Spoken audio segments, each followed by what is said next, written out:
नमस्कार। आज हम अश्विन मास के कृष्ण पक्ष की अष्टमी तिथि को आने वाली जीवित पुत्रिका व्रत के बारे में चर्चा करेंगे। इस व्रत को ज्योतिया या जीतिया व्रत भी कहा जाता है। जीतिया व्रत को माताएं अपनी संतान के दीर्घ आरोग्य और सुखमय जीवन के लिए व्रत रखती हैं। जीतिया व्रत भी छठ पूजा की तरह नहाए खाए की परंपरा है, जिसे नवमी तिथि यानी अगले दिन पारण किया जाता है। यह व्रत 3 दिनों का होता है। सप्तमी तिथि को नहाए खाए, अष्टमी तिथि को जीतिया व्रत तथा नवमी तिथि को पारण किया जाता है। पारण अर्थात सूर्य को अर्घ्य देने के बाद ही व्रत का समापन माना जाता है। यह व्रत मुख्य रूप से उत्तर प्रदेश, बिहार और झारखंड के कई क्षेत्रों में किया जाता है।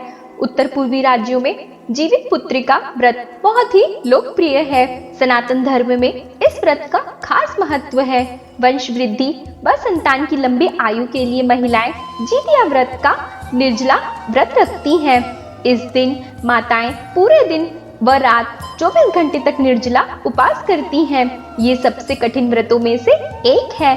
इसे भी महापर्व छठ की तरह ही 3 दिन तक किया जाता है। आइए जानते हैं जीतिया व्रत के महत्व के बारे में। जीतिया व्रत के दिन सुहागिन स्त्रियां संतान प्राप्ति के लिए व्रत रखती हैं। साथ ही यह व्रत संतान की खुशहाली और समृद्धि के लिए भी किया जाता है। मानते हैं कि इस व्रत को करने से संतान की लंबी उम्र होती है। इस व्रत को वंश वृद्धि के लिए भी बहुत कारगर माना गया है। कहते हैं कि जो स्त्रियां अपनी संतान के लिए जीतिया व्रत करती हैं, उनकी संतानों को चारों ओर से यश की प्राप्ति होती है। आइए जानते हैं जीतिया व्रत की पूजा विधि के बारे में। इसमें पहले दिन नहाए खाए की प्रक्रिया की जाती है। जीतिया व्रत 3 दिनों का होता है। पहले दिन महिलाएं नहाने के बाद एक बार भोजन करती हैं। इस व्रत को करते समय केवल सूर्योदय से पहले ही खाया पिया जाता है। सूर्योदय के बाद आपको कुछ भी खाना व पीना नहीं चाहिए।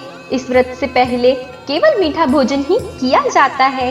तीखा भोजन करना अच्छा नहीं माना गया है। दूसरे दिन निर्जला व्रत किया जाता है। व्रत के दूसरे दिन को खुर जीतिया कहा जाता है। इस दिन महिलाएं निर्जला व्रत रखती हैं और अगले दिन पारण तक कुछ भी ग्रहण नहीं करती हैं। व्रत में जीमूत वाहन की कुशा से निर्मित प्रतिमा को धूप, दीप, अक्षत, फल, फूल, पुष्प अर्पित करके पूजा की जाती है। इसके साथ ही मिट्टी और गाय के गोबर से सियारिन और चील की प्रतिमा बनाई जाती है। प्रतिमा बन जाने के बाद उसके माथे पर लाल सिंदूर का टीका लगाया जाता है। पूजन समाप्त होने के बाद जीतिया व्रत की कथा सुनी जाती है। इस व्रत को करने से संतान की उम्र लंबी होती है और वह माता पिता ही नहीं बल्कि पूरे कुल का नाम रोशन करता है। तीसरे दिन पारण किया जाता है। यह जीतिया व्रत का अंतिम दिन होता है। व्रत के तीसरे और आखिरी दिन पारण किया जाता है। पारण के नियम भी अलग अलग जगह भिन्न भिन्न होते हैं। कुछ क्षेत्रों में इस दिन नोनी की साग, मडुआ की रोटी खाई जाती है। आइए जानते हैं जीतिया व्रत की कथा के बारे में। जीतिया व्रत की कथा महाभारत से जुड़ी हुई है। प्राचीन कथाओं के मुताबिक महाभारत युद्ध समाप्त होने के बाद अश्वत्थामा अपने पिता की मृत्यु का बदला लेना चाहता था। इसी बदले की आग में वह रात में छुपकर पांडवों के स्थान पर गया। वहां जाकर उसने पांडव समझकर पांडवों के 5 पुत्रों को मार डाला। पांडवों को अश्वत्थामा की इस हरकत पर बहुत गुस्सा आया। इसलिए अर्जुन ने अश्वत्थामा की मणि छीन ली, जिसके बाद अश्वत्थामा पांडवों से और अधिक क्रोधित हो गया। उसने योजना बनाई कि वह उत्तरा के गर्भ में पल रहे बच्चे को भी जान से मार देगा। इसके लिए उसने ब्रह्मास्त्र का प्रयोग किया। भगवान श्री कृष्ण जानते थे कि ब्रह्मास्त्र को रोक पाना असंभव है, लेकिन उन्हें पांडवों के पुत्र को भी बचाना था। इसलिए भगवान श्री कृष्ण ने अपने सभी पुण्य का फल एकत्रित कर उत्तरा के गर्भ में पल रहे बच्चे को दे दिया। इसके फलस्वरूप वह बच्चा पुनर्जीवित हो गया। यह बच्चा ही बड़ा होकर राजा परीक्षित बना। उत्तरा के बच्चे को पुनर्जीवित करने की वजह से ही इस व्रत का नाम जीवित पुत्रिका व्रत पड़ा। तब से ही संतान की लंबी उम्र और स्वास्थ्य की कामना के लिए जीवित पुत्री का व्रत किया जाता है।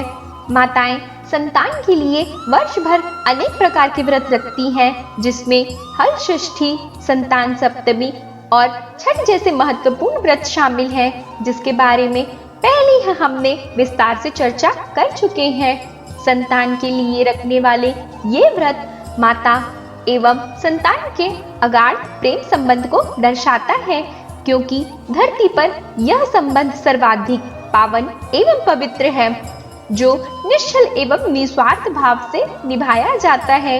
ये व्रत एवं त्योहार प्रेम की परीक्षा एवं सफलता दोनों का ही अवसर है, क्योंकि इसके पश्चात विश्वास और भी गहरा होता है और विश्वास ज्ञान एवं शिक्षा का सबसे प्रथम एवं महत्वपूर्ण स्तंभ है, जहां से शिशु अपना प्रथम ज्ञान ग्रहण करता है। आप सभी को जितिया व्रत की बहुत बहुत शुभकामनाएं। धन्यवाद।